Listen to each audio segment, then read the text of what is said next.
MCQs number 34. Which statement is the correct? A fuse is included in a circuit to prevent the current becoming too high. बिल्कुल सही बात है। यहाँ पे एक बात तो देखें, फ्यूज़ जो है आपका कभी भी न्यूट्रल वायर में नहीं लगाया जाता। तो बी ऑप्शन पे अगर आप पढ़ें, हम सारे ऑप्शन को एक एक करके पढ़ते हैं और उसमें से हम देख सकते हैं कि फिर कौन से ऑप्शन पे हम जाएंगे। इन्होंने कहा है विच स्टेटमेंट इज़ करेक्ट। तो विच स्टेटमेंट इज़ करेक्ट का मतलब ये कि आप सारे स्टेटमेंट पढ़ें, एक एक स्टेटमेंट आप पढ़ें। अच्छा खैर, मैंने अभी ए को मैंने कुछ नहीं कहा, यहाँ पे मैंने इसको डॉट लगा दिया। तो a fuse should be connected to the neutral wire in a plug. Wrong कर दें। क्यों रॉन्ग कर दें भाई? वो लाइव वायर में लगाया जाता है, कभी न्यूट्रल वायर में नहीं लगाया जाता। हमेशा से लाइव वायर में फ्यूज़ को कनेक्ट किया जाता है। An electric circuit will only work if includes a fuse. कभी भी ऐसा नहीं है कि वो वर्क जब भी करेगा, वो वर्क कर सकता है, बगैर फ्यूज़ के भी कर सकता है। तो ये स्टेटमेंट भी ठीक नहीं है। An earth wire is needed to prevent the fuse blowing. Earth wire, बिल्कुल भी अर्थ वायर इसका ताल्लुक इस बात से नहीं है कि वो फ्यूज़ को ब्लो होने से रोक दे। ऐसा हरगिज़ नहीं होगा।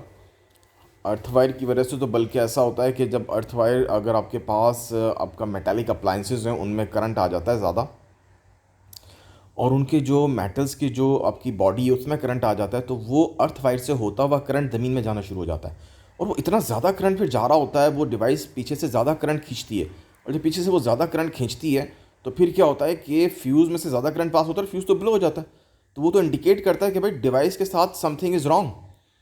तो ये चीज़ तो खैर हुई है ही नहीं पॉसिबल। तो डी ऑप्शन तो आपका पॉसिबल ही नहीं होगा। तो मैं जब जब भी ये स्टेटमेंट इस करेक्ट की बात आती है तो हमें चाहिए कि सारे स्टेटमेंट एक दफ़ा पढ़ लें गौर से कि क्या लिखे हैं। तो fuse is included in a circuit to prevent the current becoming too high. बिल्कुल सही ऑप्शन है ये। ज़्यादा हाई करंट होगा तो फ्यूज़ मेल्ट हो जाता है वायरस में, और वो आपकी अप्लायंस को सेव कर देता है, और ख़ुद वो बेचारा जल जाता है, मतलब आपका डैमेज हो जाता है, और आप उसको फिर रिप्लेस कर देते हैं दूसरे फ्यूज़ से, और आपकी डिवाइस बच जाती है। नेक्स्ट MCQs पे चलते हैं जी। 35 पे, straight wire carrying a current produces a magnetic field. देखें जी, ये तो बड़ा सिंपल सा रूल आ गया यहाँ पे, right hand grip rule. Right hand grip rule ये कहता है कि आपके पास अगर जो भी वायर है, तो उसमें अगर आपके पास अगर थंब आपके पास जो है वो करंट की डायरेक्शन को शो करेगा, तो फिंगर का कर्ल मैग्नेटिक फील्ड को शो करेगा। मैं आपके सामने शो कर देता हूँ। ये आप देख सकते हैं स्क्रीन के ऊपर, अगर आपके पास वायर में करंट की डायरेक्शन डाउनवर्ड है तो थंब आपका करंट की डायरेक्शन को शो कर रहा है, जबकि फिंगर का कर्ल मैग्नेटिक फील्ड लाइन को शो कर रहा है। तो सर्कल में मैग्नेटिक फील्ड लाइंस हैं। तो इस रूल के अकॉर्डिंगली आपके पास जो ऑप्शन पॉसिबल होगा वो देख लेते हैं कौन सा है। एक ही ऑप्शन है जी इसके अंदर इस रूल के अकॉर्डिंगली, और जो आपको नज़र भी आ रहा है वो देख लें, डी है, जिसमें आपका जो करंट है वो इनसाइड है, और जो मैग्नेटिक फील्ड लाइंस हैं वो फिंगर का कर्ल जैसे आप घुमाएं तो आपको नज़र आ रहा है इन द क्लॉकवाइज डायरेक्शन वो मैग्नेटिक फील्ड लाइंस बन रही हैं। तो आपका डी ऑप्शन बिल्कुल करेक्ट है इसमें। मूव करते हैं नेक्स्ट MCQs पे। Student carries out an experiment to see the effect of the magnetic field on a wire carrying a current. अच्छा, ये बड़ी अच्छी बात है, इन्होंने आपके लिए आसान कर दिया। The wire moves upward as shown, मतलब जो डायरेक्शन ऑफ करंट की देखें वो आपकी तरफ है, magnetic field north to south होती हैं। तो आपके पास जो वायर मूव कर रहा है वो अपवर्ड मूव कर रहा है, फोर्स जो लग रही है अपवर्ड मूव कर रही है। अब ये जो रूल यहाँ पे जस्टिफाई करेगा ना इसको, वो कौन सा रूल है? वो है लेफ्ट हैंड फ्लेमिंग रूल। बार बार ये बताया जाता है, देखें भाई, अगर करंट वायर में से पास हो रहा है, आप करंट सप्लाई कर रहे हो एक वायर में से और उसको मैग्नेटिक फील्ड में रख रहे हो, तो फिर जो फोर्स उस पर लगेगी उसको आप लेफ्ट हैंड फ्लेमिंग रूल से फाइंड कर सकते हो।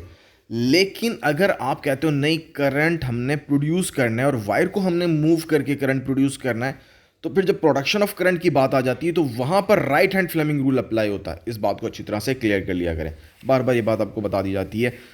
लेफ्ट हैंड फ्लेमिंग रूल यहाँ पे जब आप अप्लाई करते हैं तो अब आप इसमें एडजस्ट कर लें अपने फिंगर्स को, और आप देख सकते हैं नॉर्थ टू साउथ आपके पास मैग्नेटिक फील्ड लाइंस हैं। ये आप, मैं इसको सेलेक्ट कर लेता हूँ।